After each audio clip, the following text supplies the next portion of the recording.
I stopped by the Eleanor mccaughey exhibition at the Ashford Gallery, Dublin, after giving a class on the psychoanalytic transitional object. The transitional object is an object that infants use when they move from the life world of the mother into the external world of reality and others. It creates a space for play, experimentation, and the potential for completion or wholeness, encouraging the child to venture a little further into the darkness of reality away from the light of the mother. This is the definition of the transitional object provided by Donald Winnicott as something healthy, developmental, and essential for navigating the world, from the protective parent to the dangerous exterior world, especially for children. The artist Mike Kelly was theoretically aware of transitional objects in his essay writing and art making in the use of ready-made teddy bears in uncanny and abject ways. He explicitly discussed how these objects were often dirty, tormented by filth, with obligatory popped eyes hanging from threads. However, in Mike Kelly's case, beyond the thraldom of childhood when the infant develops and overcomes the separation from the mother, can we call what the artist was expressing through the trademarked objects of transitional process, teddy bears, a real need or return to attach and express something via an object, or just a theoretical representation of that childhood need? This is where the artist comes in, and the question as to what needs or repressions artists are reenacting in the cultural production of objects. Are artists caught in a loop of lifelong transitional objects? This has been inferred in the paintings and prints of Edvard Munch, in his repeated representations of the sick child. The artist's mother and sister died in their sick beds before Edvard was a teenager. Is art making merely a process of separation and repair, revisiting and re-inhabiting the trauma of separation until some form of cultural production or activity is activated? We must question whether the transitional object remains a transitional object in adulthood or if it morphs into a fetish. Mike Kelly found it difficult to discern between the two, transitional versus fetish objects, seeing them as quite similar in their use value. Yet looking at Mike Kelly's work and its predilection for the darker register of the life world among the two objects, the transitional is viewed as good, the fetish bad. In my view, Eleanor mccaughey's work has changed significantly over the last few years. Initially, I connected it with technology exhibiting a graphic and animated sensibility that felt like an expression of a digital space, even though paint, objectively detached, exploring the relationship between the human and the digital world. The use of colour, fragmentation and collage created a sense of something both spatially and mentally fragmented, a residue of a mental space fractured by the digital world we inhabit. It seemed aggressive, reflecting a detached theory of fragmentation rather than the sense of embodiment that it now possesses and exercises through a phenomenology of woman, through silhouettes, curves and cuts. The Ashford Gallery represents the commercial arm of the RHA. A red dot indicates the sale of one of mccaughey's framed gouache paintings on paper. There's a plinth or garden height wall made of ungrouted tiles where sculptural objects rest. One white wall of the gallery has been invaded by colour, collage, cuts, contours and curtains in a bricolage of materials that veil and layer and block the fantasy of a space beyond the white and framed table service of gallery etiquette.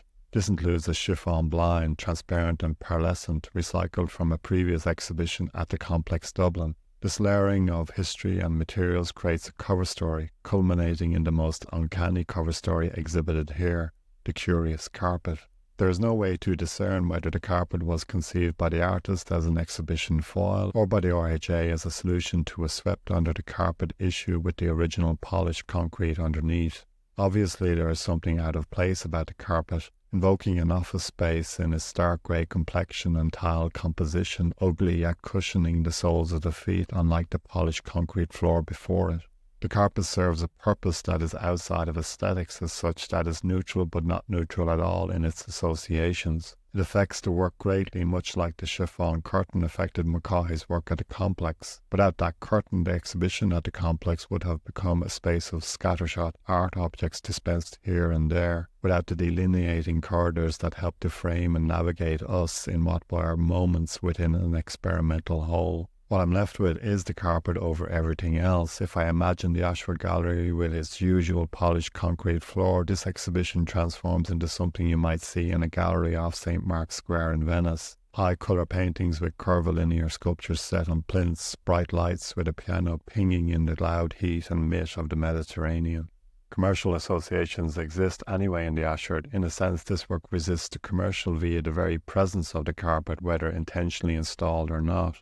Like the students who attended with me their first time in the gallery, they came to the space and the work with a gestalt view. Conversely, I was waiting for the tablecloth to be wrenched clean from the table, so everything sits pretty, unadulterated by the workaday. Adrift in a torrent of descriptions Susan Sontag would be proud, I came to describe the carpet and realised I conveyed to the students that Mackay is an emerging artist like 99.9% of Irish artists. I spoke of the shift in sensibility I perceived or misread in the first place. A perception related to technology, the fragmentation of self with a graphic sensibility that in art history reaches back into cubism or something similar from the Findus scale, when cultural formalism and fears were spiking in an industrial and technological age of cameras and trains and the femme fatale. I thought to myself how Mackay's work relates to being an artist in this new world of social media and technology. This emergence of the phenomenology of woman is just part of that whole fragmentation of self, splitting off to emerge anew, effloresce.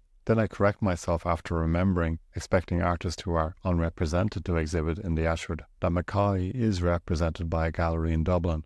I wonder about the Ashford's policy in this regard, one in which I thought affords unrepresented artists to experience the commercial side of art, collectors and curators and red dot stickers.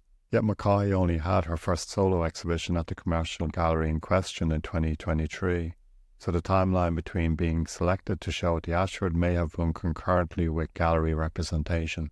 That aside, for me it feels like Mackay has taken a new direction, a sea change, one that is much more attuned to the body, much more visceral in its use of materials, the pasting, the cutting, even the use of paper. I do wish, based on context of course, that I could experience art here without frames and glass, where this space offers an opportunity to really play, to explore in an exhibition space that is incubated within the RHA, but seems separate from it and the commercial world.